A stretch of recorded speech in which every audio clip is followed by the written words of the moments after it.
করবো, করে পালন করবো মা। দাঁড়াও বকুল। কিছু বলবি বাবু? পতিব্রতা সতী সাবিত্রী স্ত্রী তুমি, তাই তো তোমার এই পাষাণ্ড হৃদয়ে স্বামীর এতটুকু অপমান তুমি সহ্য করতে পারো না। তোমার এই বুক ফাটা হাহাকার তুমি কেমন করে সহ্য করছো বকুল? আমি চাই না বাবু, আমি জানি না। চমৎকার বকুল, চমৎকার! কি নিদারুণ তোমার অভিনয়!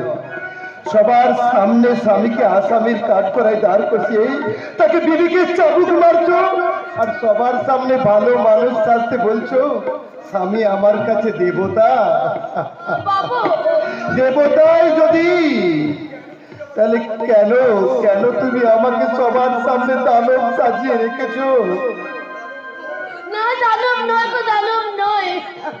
তুমি আমার হৃদয় মন্দিরে আজীবন তোমাকে আমি দেবতা কেনে। কি লাভ বকুল, কি লাভ? পুজো যদি নাই দিবে তাহলে হৃদয় আধারের পক্ষে বন্দি রেখে কি লাভ? আমি যে আজ নিরুপায় বাবু, নিরুপায়।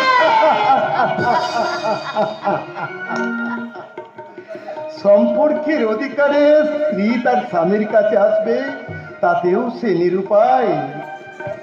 যদি কোনোদিন আমাকে অকাল মৃত্যু টেনে নিয়ে যায়, সেদিন আমারই দেওয়া ওই সিনেতে সিঁদুর পরে শতবার সাথে বলতে পারবে তো যে আমার স্বামী আজও জীবিত? বাবা তুমি চুপ করো, তুমি দয়া করে চুপ করো গো, চুপ করো। বেশ, সেই দিনটার জন্য তুমি অপেক্ষা করো বকুল, যেদিন আমাকে জীবন যন্ত্রণা থেকে মুক্তি দেবে, যেদিন সত্য হবে সেই নমতার মুখে নেই।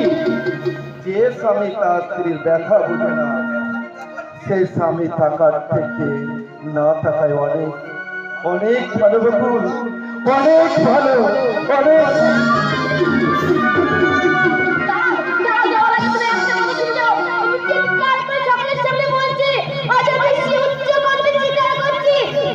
তুমি আমার স্বামী, তুমি আমার ইহকাল, তুমি আমার পরকাল, তুমি আমার জীবনের একমাত্র জাগ্রত দেবতা, তুমি আমার স্বামী।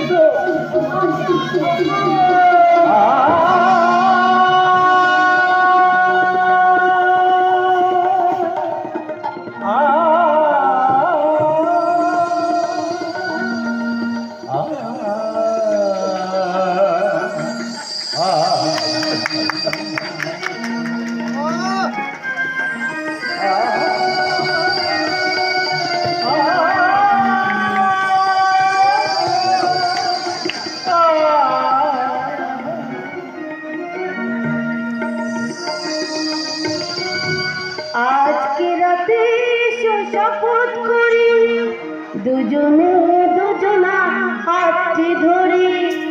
আজকে রাতে শপথ করি, দুজনে দুজনার হাতটি ধরি।